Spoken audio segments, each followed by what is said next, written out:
ABP અસ્મિતાના અહેવાલની જબરદસ્ત અસર ઉદ્યોગ અને બાંધકામ સાઇટ પર બપોરે 1 થી 4 કામ બંધ રાખવાનો આદેશ મનરેગા વર્ક્સ પર બપોરે 1 થી 4 વાગ્યા સુધી કામ બંધ રાખવાનો આદેશ જૂન 2025 સુધી અમલમાં રહેશે સરકારનો નિર્ણય બપોરના સમયે ચાલતી કામગીરીને લઈને પ્રસારિત કર્યો હતો અહેવાલ સરકારના નિર્ણયનો ચુસ્તપણે અમલ થાય એ જરૂરી છે।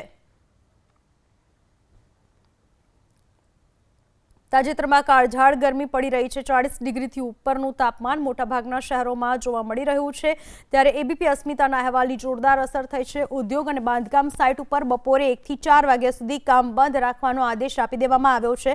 મનરેગા વર્ક્સ પર બપોરે 1 થી 4 સુધી કામ બંધ રાખવામાં આવશે। જૂન 2025 સુધી સરકારનો આ નિર્ણય અમલમાં રહેશે। બપોરના સમયે ચાલતી કામગીરીને લઈને આ અહેવાલ પ્રસારિત કરવામાં આવ્યો હતો અને સરકારે જે નિર્ણય કર્યો છે તેનો ચુસ્તપણે અમલ થાય એ પણ જરૂરી છે કારણ કે બપોરે 1 થી 4 વાગ્યા સુધીમાં અસહ્ય તાપ હોય છે અને એવા સમયે શ્રમિકોના સ્વાસ્થ્ય પર અસર પડી શકે છે। આ વિશે વધુ માહિતી આપવા આપણી સાથે જોડાઈ ચૂક્યા છે મારા સંવાદદાતા કુશાંક સોની। કુશાંક, ક્યારે શું નિર્ણય લેવામાં આવ્યો છે, સરકારે શું નિર્ણય લીધો છે અને તેની અમલવારીને લઈને શું જાણવા મળી રહ્યું છે હાલના તબક્કે? તો રાજ્ય સરકારના શ્રમ વિભાગ તરફથી તે પરિપત્ર જાહેર કરવામાં આવ્યો છે।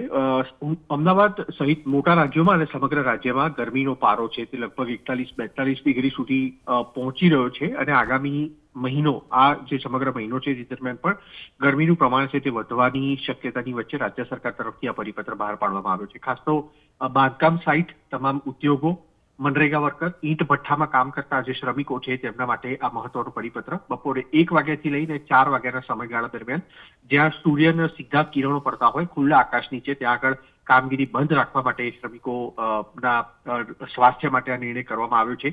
આ પરિપત્ર છે તેની અમલવારી એપ્રિલ 2025 થી જૂન 2025 સુધીના સમયગાળા દરમિયાન રહેશે, એટલે કે જ્યાં સુધી ઉનાળો પૂર્ણ ન થાય ત્યાં સુધી।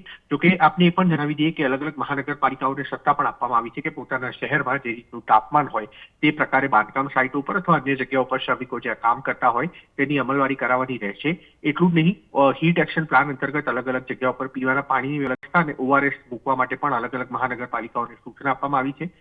એબીપી અસ્મિતાએ પણ 2 દિવસ પહેલા આ અહેવાલ દર્શાવ્યો હતો જે અલગ અલગ બાંધકામ સાઇટ ઉપર કામ કરતા શ્રમિકો ને બપોરના સમય પણ કામ કરાવવામાં આવી રહ્યું છે અને તે બાદ રાજ્ય સરકાર તરફથી આ પરિપત્ર બહાર પાડવામાં આવ્યો છે જેની અમલવારી તાત્કાલિક ધોરણે શરૂ કરવાની સૂચના આપવામાં આવી છે। આભાર આપનો તમામ માહિતી બદલ।